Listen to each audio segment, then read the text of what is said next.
In this room I have mostly powered machines. By far and away most washing machines were electrically powered. It was really the electric motor that made the washing machine popular. Called the locomotive washer. Nothing in that chamber there. The clothes just get moved back and forth on the trolley. This is a Boss machine, a very classic hand-operated machine. But then they decided to make it electric, and they basically just attached an electric motor to it.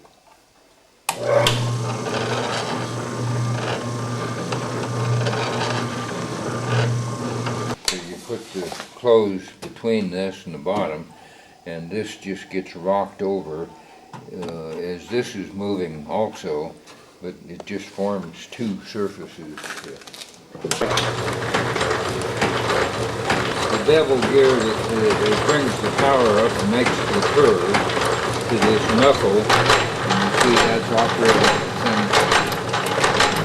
And this has got an interesting gearing. This is typical of most wringer washers, where they come up the wringer post with the power, use bevel gears to make the right angle turn.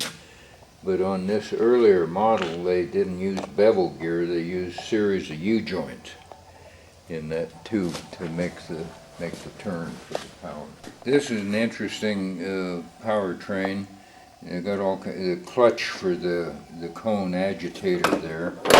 But when they bring the power over and up for the wringer, they use this earlier type of gearing. See, that's the forward and reverse on the wringer. And I guess that's the way they made early gearing prior to the bevel gear, I would suspect. But so that makes the clutch go back and forth.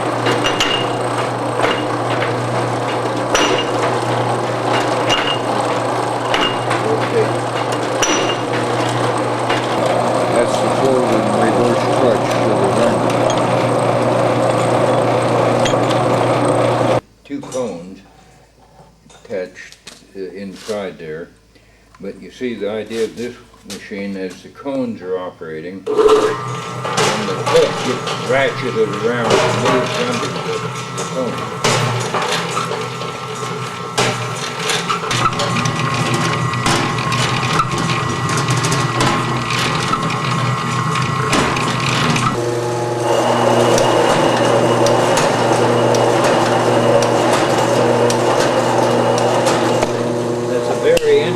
Leather and steel clutch arrangement underneath there.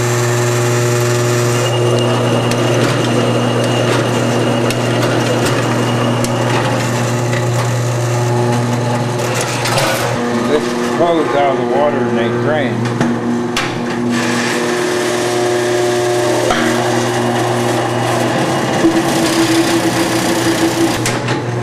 The first time they incorporated the washing machine on a mass-produced basis, at least. Built in 1925 by the Savage Arms Company, the gun people. It's very modern. It's got a tilted front-loading drum. It's got baffles in and tumbles the clothes.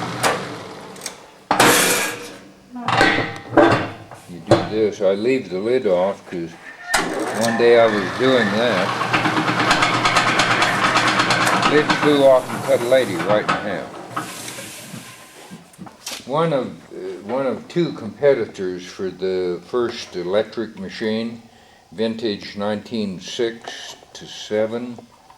It's a Soar. Here's the clutch. You engage it when it starts the drum rotating. It goes 8 revolutions in one direction, and as the call counts there, it'll come to a place where it skips one of those, and then it'll go automatically reverse the drum. The 1936 Thor. If you've seen the Calypso that's sold by Sears and manufactured by Whirlpool, has got the same action some 70 years later. They used to paint the fingernails red as a gimmick for the showroom floor. It's got hands on it. The other competitor for the first electric, and I really believe this is the first electric machine, but it's called the 1900 Company at the time, but in 1951 they changed their name to Whirlpool. It says right here, "Save Women's Lives."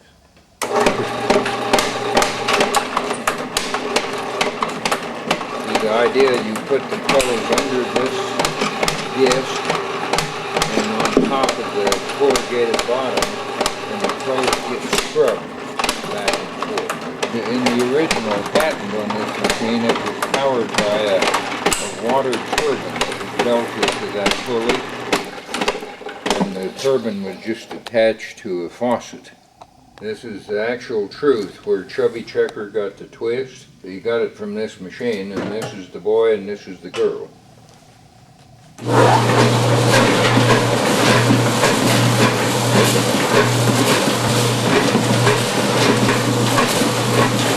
This is an airplane washer. It's the rocker type washer machine. It rocks the clothes in that chamber. Got a real nice decal. This is a vintage 1925 biplane. See the way that the thing is put in gear. See how they shift that?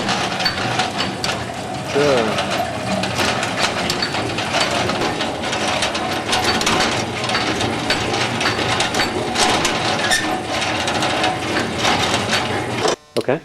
There's no wringer on this machine, but what happens here is there's a real nice little 4-cylinder air compressor underneath, and to get the water out of the clothes, put them in the basket, and that air compressor pumps that diaphragm up and presses the water out back into the tub.